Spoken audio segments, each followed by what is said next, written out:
कई बार ऐसा होता है, कुछ पेशेंट्स ऐसे आते हैं जिसमें लड़की की उम्र 23 साल 24 साल है। 23 साल 24 साल की उम्र में वो तीसरी बार या चौथी बार माँ बनी है और हस्बैंड आकर के डॉक्टर्स के ऊपर चिल्लाता है, डॉक्टर देखना इस बार हमको लड़का ही होना चाहिए। अब ये जो 23, 24, 25 साल के जो यंग जेंटलमैन जो फादर तीसरी, चौथी, पांचवी बार बनने जा रहे हैं, इनको कैसे गाइड किया जाए कि भाई मेरी डॉटर इंटरनल महाराष्ट्र में गायनेकोलॉजिस्ट है। मैं उनसे मिलने के लिए अक्सर जाती रहती हूँ और कई बार ऐसा होता है, कुछ पेशेंट्स ऐसे आते हैं जिसमें लड़की की उम्र 23 साल 24 साल है। 23 साल 24 साल की उम्र में वो तीसरी बार या चौथी बार माँ बनी है और वो लेबर पेन से त्रास उसको मिल रहा, मतलब वो परेशान है, वो एडमिट उसको कर रहे हैं और हस्बैंड आकर के डॉक्टर्स के ऊपर चिल्लाता है, डॉक्टर देखना इस बार हमको लड़का ही होना चाहिए।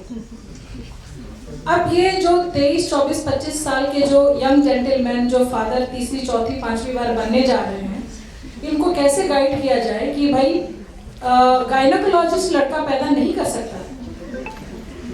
इसलिए ये ज़रूरी है कि हम इस लेवल पर भी लोगों को अवेयर करें और ये बताएं कि जो लड़का पैदा होगा उसमें पुरुष का योगदान अधिक है और उनका ही योगदान अधिक है।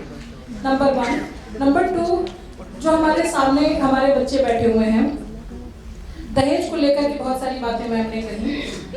दहेज लेना और देना दोनों अपराध है, दोनों के लिए बहुत सारे कानूनी दंड और सारी चीज़ें हैं, लेकिन सवाल ये है कि उस पर इम्प्लीमेंटेशन कितना हो रहा है।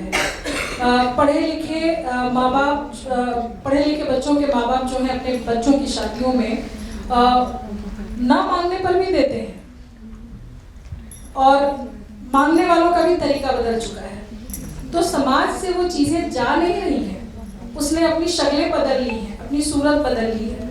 तो ज़रूरी है इस बात के लिए भी कि हमारे जो यंग जेंटलमैन हैं, हमारी वाली जनरेशन तो मुझे नहीं लगता है कि बदल पाएगी, क्योंकि हमें लगता है हम किसी को नहीं बदल सकते, हम भी नहीं बदल सकते। शायद हम पढ़े लिखे हैं तो हम अवेयर होकर के हम खुद को बदल लें, लेकिन जो आपकी पीढ़ी है, जो आपकी पीढ़ी हमारी उम्र में आएगी, वो पीढ़ी समाज को बदल सकती है, क्योंकि आपकी परवरिश उस तरीके से नहीं हुई जैसे हमारी हुई है। हमारी जनरेशन में ऐसा भी होता था कि लड़की हिंदी मीडियम जाती थी या मराठी मीडियम जाती थी, मुलगा या लड़का वो इंग्लिश मीडियम जाएगा, वो दूध पिएगा, लड़कियां चाय पिएंगी। आप लोग सौभाग्यशाली हैं कि कम से कम आपकी परवरिश उस तरह के समाज में नहीं हो पा रही हुई है, आप लकी हैं।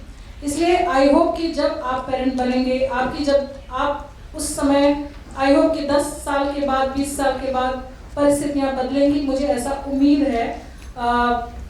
लेकिन हमें लड़कियों के प्रति, लड़कियों के जन्म के मैं आपको एक और बात बताऊं कि हमारे यहाँ कुछ व्रत, तीज, त्योहार हैं जिसमें लड़कों के लिए वो व्रत किया जाता है। जब मुझसे कहा गया कि तुमको बेटा हुआ है, ये व्रत करो, मैंने कहा कि भाई 6 साल पहले बेटी हुई थी तब तो आपने नहीं कहा था, अब नहीं करना है।